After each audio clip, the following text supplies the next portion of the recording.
Assalamualaikum warahmatullahi wabarakatuh. Hello everyone, before I continue to the main presentation, I would like to share a short opinion about smoking in the campus area.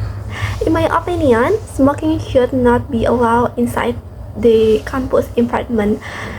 This is because smoking can give many negative effects, not only for the person who smoke, but also for other people around them. The smoke can be harmful to our health, especially for students who do not smoke. It can cause breathing problem, discomfort, and it also make the air quality worse. Campus is supposed to be a clean and healthy place for learning. If people smoke in the campus area, it will disturb others and make the environment less comfortable.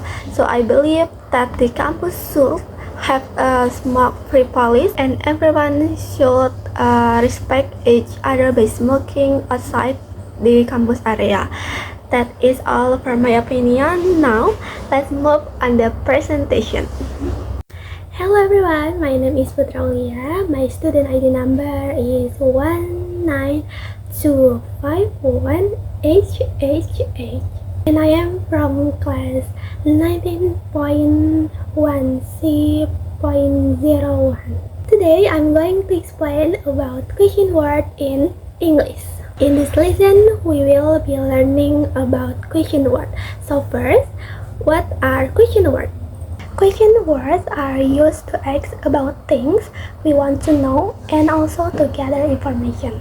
WH questions are question words in English that are written starting with WH words. Okay, next. So we will learn 9 question words plus 1 example for each one. These 9 question words are what, where, why, when, which, who, whom, whose, and how. Each word has a different function, so now let's look at them one by one with simple example. Before that, do you know what comes at the end of a sentence that uses a question word?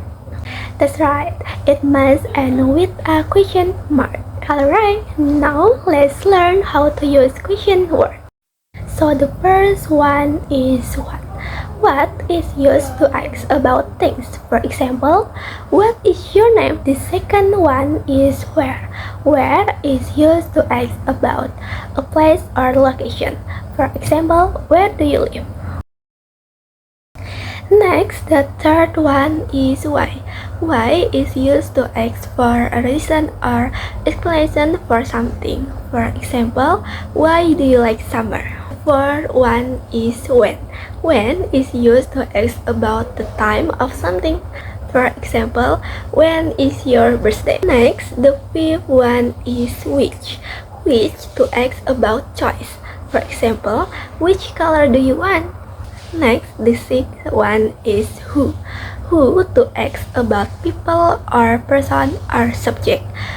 For the example, who is your best friend? The seventh one is whom. Whom is a question word that functions as the object in a sentence, referring to the person receiving the action. For example, whom did you see in the morning? The eighth one is whose. Whose is a question word used to ask about position. For example, whose are these novels? And the last one is how. How to ask about manner or process, condition, and quality. For example is, how old are you? Now let's talk a little about the structure of WH question. So the structure is WH word, then auxiliary verb, then subject, then verb, and then question mark. For example, the first one is using the verb to be. Why are they looking? Here, why is the WH word, are is the verb to be, they is the subject, and looking is the verb. The second one is using the verb to do. Where do you live? Here, where is the WH word, do is the verb to do, you is the subject, and live is the verb. The third one is using the verb to have. What have they decided? Here, why is the WH word, have is the verb to have, they is the subject, and decided is the verb. Does it sound familiar? Yes, WH questions are commonly called 5W plus 1H in Indonesia. They help us obtain the information we need in conversation or writing. Alright, that is all for my presentation. Thank you for listening. I hope this lesson is helpful. Wassalamualaikum warahmatullahi wabarakatuh.